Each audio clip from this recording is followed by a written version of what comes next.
Olá, então hoje nós vamos falar sobre o que o útero quer me dizer, o que meu corpo está tentando me dizer, e agora com foco na saúde uterina. Então, como eu sempre falo para todo mundo, para quem tem uma questão uterina, e todas nós temos, e se você de repente fala, mas eu não tenho, menstruo por 7 dias, é um rio e tenho cólica, isso não é normal, tá? Então, normalizar algo, a gente tornar algo normal, a gente tornar algo, como é que eu posso dizer, comum, né? Tira da gente essa ideia de que há um problema. É preciso problematizar tudo? Não, mas é você entender que aquilo que muitas vezes as pessoas da sociedade colocam como normal não é normal, ok? Sentir dor não é normal, ter cólica não é normal, é comum ter desconforto, né? Porque o útero ele vai se preparar para receber alguém, às vezes tem, às vezes não, né? Mas ele tá num preparo, tipo, eu arrumei minha casa, mas não recebi visita, a visita cancelou de última hora, ok? Portanto, eu sempre digo que nós temos a medicina convencional, que é a do corpo, porque a tradicional é de povos originários, medicina tradicional chinesa, indígena e etc.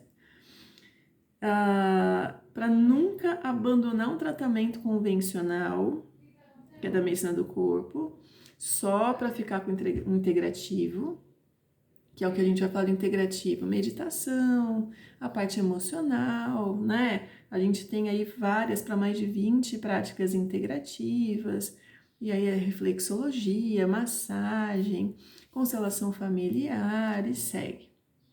E também não se apegar só ao integrativo e abandonar o tratamento convencional. Então é a gente ter esse equilíbrio, porque nós temos um corpo físico e o emocional, e quando eu coloco os dois num passo, né, paralelo, eu tenho um resultado melhor. Então vamos lá. Então o útero, a gente acha que é ele ali, né? É só o feminino nele, né? Então vamos lá. Ele é o órgão, sim, do sagrado feminino. E ele é o único órgão que tem um oposto complementar, que é a próstata, né? Esse oposto complementar é a próstata, ou seja, muito do que nós sentimos no útero, qualquer que seja o problema, ele tem uma referência ali no pai, na figura masculina. Eu não tive meu pai, a ausência dele, né? Não tive, todo mundo tem, nós precisamos de um pai e uma mãe para poder chegar no mundo. Mas quando eu falo, essa ausência também é um fator, né? E nós vamos detalhar algumas coisas aqui. Então, isso vai ter influência, e qualquer que seja a violência sofrida ou percebida, o útero vai guardar, ele vai guardar essa memória.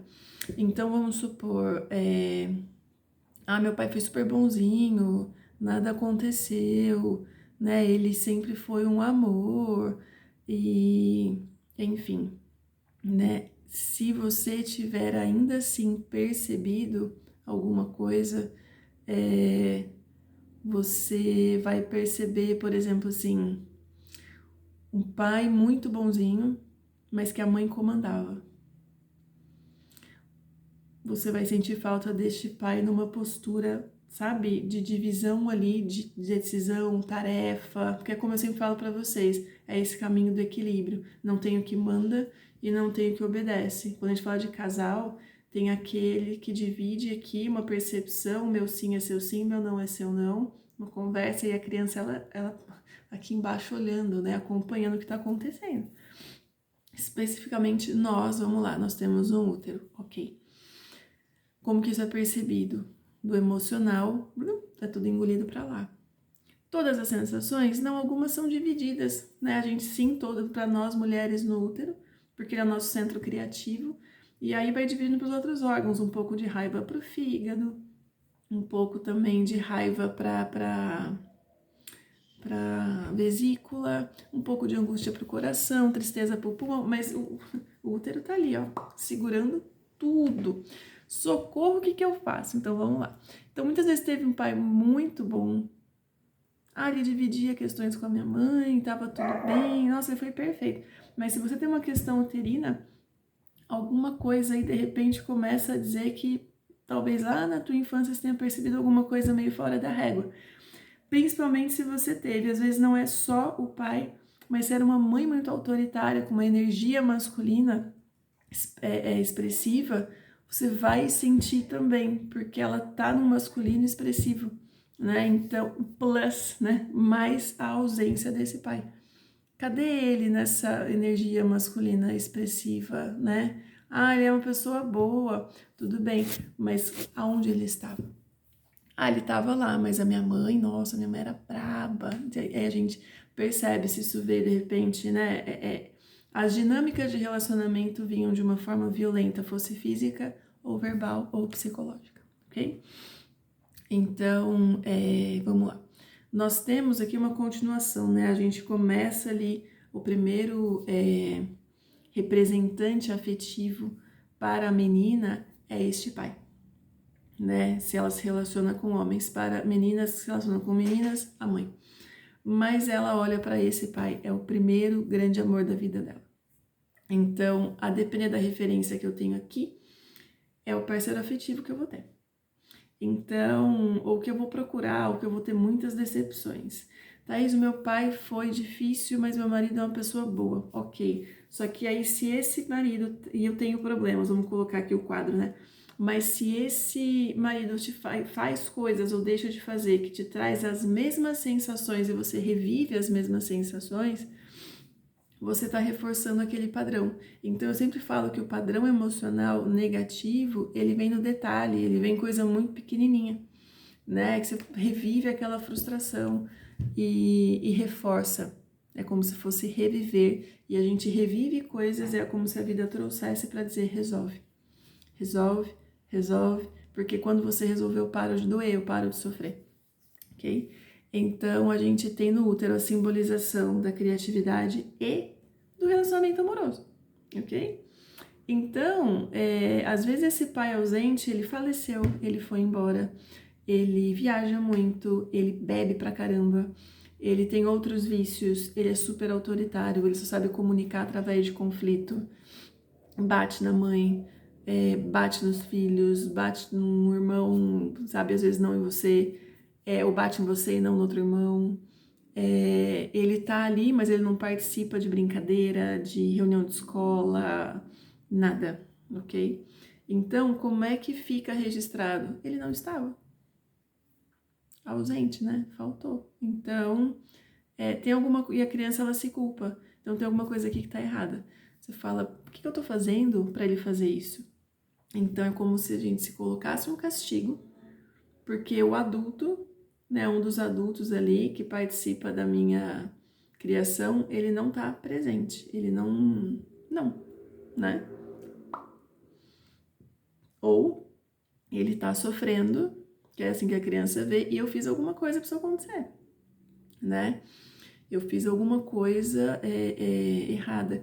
E aí o que acontece é que muitas vezes em dinâmicas afetivas mais adiante, o que a gente vai perceber é exatamente esse sentimento de culpa quando o outro é ausente e trai e vai embora, né? Qual o primeiro pensamento aí? Eu fiz alguma coisa, eu preciso fazer ele ficar, eu preciso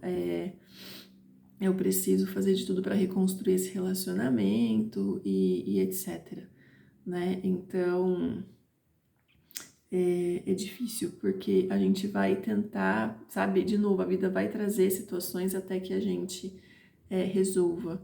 E é uma resolução interna, não é, então vou terminar, acabou, mas o problema continua, é uma resolução emocional interna, de percepção mesmo. E como muitas vezes é inconsciente, se tiver consciente, está gritante. Como muitas vezes é inconsciente,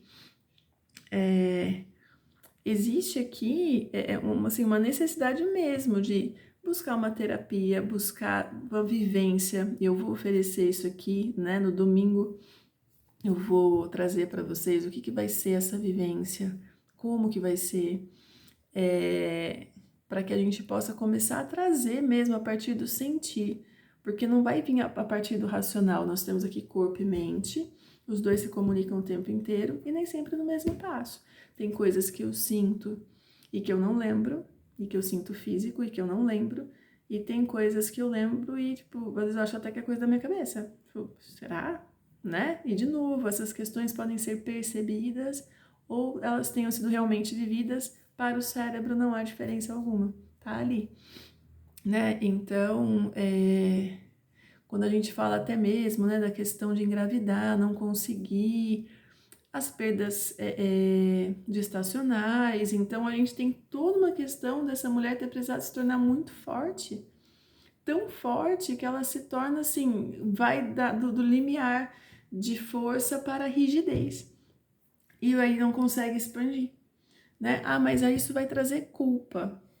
Parem com isso, porque a culpa, de novo, quando a gente vem assim, ah, foi a culpa, isso daí é, ai, credo, nada emocional, porque é culpa. Gente, tá continuando na menina que se culpa, e se culpa, e se culpa por aquilo que tá acontecendo com ela. Porque pensa, não tem como você causar um mal pro seu útero. Você não tem como causar um mal pro seu útero, sabe? Ninguém faz isso intencional. Então, o que aconteceu? O que houve? Então, eu preciso olhar para isso com atenção e falar: eu paro aqui de me culpar, termina em mim essa culpa. Por quê? Porque eu não tinha responsabilidade, eu era criança. Como é que eu ia resolver questões adultas? Como é que eu ia entrar? E às vezes tem criança que entra no meio para brigar com pai e mãe, para defender pai. Sabe? Que racional a gente tinha na infância ou mesmo na adolescência para fazer as coisas de um jeito, sabe, correto. Aí o que acontece aqui? A gente vai para a vida tentando corrigir esses pais, trazendo eles de volta através dos parceiros para tentar dar um jeito ali, né? E falar, eu consigo resolver essa situação através da minha história. E cria ali um baita do emaranhamento. Então, a gente parar com essa coisa de eu não quero assistir essas coisas porque me traz culpa, porque não é para trazer a culpa, é para olhar para ela e talvez trazer ela para a superfície que você sente e falar, para aqui, porque começa em mim algo diferente, começa em mim olhar para isso e falar, eu não tinha responsabilidade aqui não, eu era a criança da história, eu era a pessoa que estava ali, tipo, né, o objeto ali de tudo, tipo, tudo cai em mim, mas não tinha como eu ser o agente, eu sou agora. O que eu faço agora então? Então agora eu começo a cuidar do que ficou. Também não adianta ir lá atrás, brigar e não sei o quê, porque essas pessoas não vão entender, porque na verdade o que essas pessoas fizeram foi o melhor que elas conseguiram, por incrível que pareça. E aqui não é proteger. Eu tenho um vídeo sobre isso aqui e no YouTube. Honrar não é concordar. É pegar tudo isso que aconteceu e falar, deixa eu construir a minha história. E aí, o que a gente vai aprender para depois do domingo é mapear qual a história. Tem mais coisa aqui. Não pode ser só comigo. E não é. Então, o que a gente tem aqui é questões uterinas. Vamos lá. Pessoas que se anularam muito. Eu tive que ficar quieta, eu calo a boca, eu engolo o choro. E depois isso continua na vida profissional e pessoal. É não poder criar alguma coisa, é não poder, tudo que eu faço é errado, tudo que eu faço é ruim. Então, essa anulação, né, ela vai trazer o quê? Problemas uterinos. Mas de que ordem? Mioma, problemas no ovário, nas trompas, né? Por quê? Porque está anulada. Então, você não pode ser mulher, no sentido de, né, falando cis. Você não pode expandir, você não pode, sabe? Você não pode ser feliz, você não pode passar uma maquiagem, você não pode usar um glitter, você não pode usar uma roupa na estampa que você quer, você não pode usar a roupa que você quer, você não pode. Você não pode trabalhar no que você quer, porque não dá dinheiro. Você não pode. Então, você aprende o quê? Que eu tenho que fazer tudo pelos outros, porque o sentido da vida é que todos estejam felizes. E daí, se tá todo mundo feliz, eu também tô. Porque gente feliz não enche o saco. Tem a frase pequenininha embaixo, assim, né? Então, a pessoa que ela não tem sonhos, tá todo mundo bem, eu também tô. Se ele tá feliz, melhor pra mim. Tá, e aí, você, né? Ah, mas eu tentei, não deu errado, e aí eu não me permito mais. Cara, vamos lá, né? Quem é que acerta o tempo inteiro? Então, A gente mais erra do que acerta. Prova de eu tentar fazer a live hoje, não consegui, gente. 6h50 eu tava aqui, ó, sentadinha. Bora. Mas as perguntas, de novo, mandem pelos stories. Tá lá, tá bom? Tá lá. E aí, o que acontece aqui é que conforme eu vou fazendo tudo para outras pessoas, eu vou crescer e de repente eu vou ter como parceiro, né, como parceira, alguém que exige, ou então nem exige, às vezes eu vou lá porque eu já tô nesse ritmo. Eu faço tudo pela pessoa, tudo pela casa, tudo pela família, a ponto de quando essa pessoa sinaliza que ela quer sair do relacionamento, eu vou fazer de um tudo para ficar. Porque eu não posso ter um tempo perdido, um projeto falido, eu não posso falhar. Porque se eu errar, a gente sente aquela mão de novo, assim, ó, sabe? Ou berro. Mas a gente não sente o físico, é o encolhimento emocional que muitas vezes uma frustração traz, do tipo, deu errado aqui. Aquela validação que eu tava esperando não veio. O peso da mão, assim, ó. Né? Só que a gente não sente aqui, a gente sente o coração apertar, a barriga doer, o estômago doer, né? Então, é uma mulher que ela só trabalha, ou ela só vive para a família. E aí é que tá, é salvar o mundo, sabe? Ah, mas o meu sonho pessoal é salvar o mundo. Mas o seu mundo particular, o seu mundo interior, tá como? Socorro. Então, tem mulheres que elas são dependentes dessa aprovação masculina do pai e da mãe eternamente. Morreu o pai, morreu a mãe, ela ainda tá esperando ali uma aprovação divina. E muitas vezes o que acontece é a dependência da aprovação dos outros que ela nem conhece. Se eu posto tal foto, se eu uso tal roupa, se eu faço tal coisa, seja para pessoas desconhecidas ou mesmo pessoas da família, ou amigos, ou pessoas conhecidas que às vezes estão nem aí. Estão nem aí para você. Entende?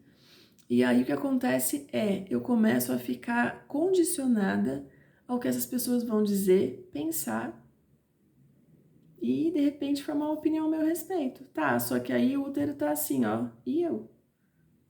E eu que é você e você é eu, como é que fica? Porque eu quero criar, eu quero expandir, eu quero ser eu na minha expressão mais singular. E o ser eu não é ser igual ao outro, né? Então, por aprovação, as pessoas fazem grandes loucuras. Então, se eu conseguir alimentar frustração, mágoa, repressão, tudo aquilo que já tinha sido vivido lá atrás, ele continua vindo em detalhes, em micro-reações. E aí é como se eu, né, engolisse nódulo, cisto, né? Que isso vai se formando. Então, eu acho que é uma baita de uma... de uma reflexão, porque às vezes, mas eu percebi que eu tô me anulando, mas não é tanto assim, não é tanto assim na sua percepção, mas na do corpo e no emocional, na sua percepção racional não é, mas na sua percepção inconsciente e emocional é gigante. Então, muitas vezes quando eu tenho aqui, né, feridas de traição, de abandono, principalmente dentro de um relacionamento, a mulher ela começa a se de duas uma, né? Quando ela é filha, ou ela começa a anular o próprio crescimento e a própria sexualidade. Então ela vai ter vários problemas de infecção, candidíase, de repetição, e segue. Porque daí ela não tem um contato com outro homem, porque ela tá tentando resgatar a relação com aquele pai, ou quando ela casa, ela tem um relacionamento afetivo, mas alguma coisa ali se quebrou, ou ela não se permite, e ela tem os mesmos problemas, as mesmas questões. Ela não consegue achar um espaço, principalmente na questão de infecção urinária, ela não consegue achar um espaço. Ela não tem, e na verdade talvez ela até tenha, mas ela não consegue ver, ela não consegue estabelecer, né, para ela mesma que o espaço dela é aquele. Às vezes o espaço dela é, sabe, colocar para fora tudo aquilo que ela é, e aquilo que ela é não vai agradar o outro. O outro que aprenda a conviver. Porque o outro também, às vezes, se coloca e você tem que entender que, nossa, eu tenho que aprender, né, a lidar com o outro como ele é. E por que que o outro não pode aprender a lidar com você como você é? Porque muitas vezes você como você é determina o fim de um relacionamento. Ele marca ali, ó, the end, acabou. Mas eu não quero outra pessoa, então eu continuo me anulando aqui para ser aceita, ok? E é um dilema, não tô falando que é fácil, que é só ir embora, que é só sair, não tem nada a ver. Mas acaba sendo, é um dilema, né? Uma escolha entre eu e o outro. Então, de novo, terapia, ok? Por quê? Porque a gente começa a olhar para isso e a olhar para si mesma com muito mais carinho, muito mais relevância. Então, se eu tenho aqui de novo ferida de traição e de abandono, a criança ela vai se culpar. Então, ela vai começar a ter problema ou para não crescer ou para se punir. Ou é punição do adulto. Eu não cresço, eu não dou certo na vida por culpa sua. Ah, isso não é consciente, não é mesmo. Ninguém por consciência ficaria doente para punir o outro, né? Ou para que o outro fique ali. Tipo, agora você vai cuidar de mim, né? Existem casos e casos, né? Mas normalmente a gente não quer ficar doente para que as pessoas fiquem nas nossas vidas. Não é algo consciente. E quando a gente já está adulta, por exemplo, uma das formas que isso pode surgir é no próprio CA de útero. Então, tudo aquilo que eu não pude e tudo aquilo que eu não posso agora no relacionamento, eu vou me punir porque eu fiz alguma coisa de muito errado, ou eu vou punir os outros, né? De novo, isso quer dizer crueldade? Não. Isso quer dizer que eu sou uma pessoa ruim? Não. Isso quer dizer que eu sou culpada? Não. Então, aqui o caminho é resolução. Então, nós teremos mais 2 dias de live até a data do anúncio do evento. Nós teremos um workshop. Nós vamos fazer o mapa do útero, porque isso não começou agora. Então, não tem como ser culpa sua. E aí, na verdade, a gente vai descobrir que é culpa de ninguém. E que era algo que se repetia exatamente pedindo para ser visto e resolvido. Ok? Isso livra de tudo? Cara, tira peso do ombro. E olhar para o emocional começa a reverberar no físico. Entende? É como se eu jogasse uma pedrinha na água, aquela reverberação, ela se faz, né, em círculos ali em volta daquela água. É isso. Então a gente vai tirar a pedrinha. Não tem mais reverberação emocional negativa. A gente troca, né, a pedrinha. Tá bom, queridas? Mandem perguntas e até amanhã. Tomara que eu consiga achar onde é que faz a transmissão ao vivo.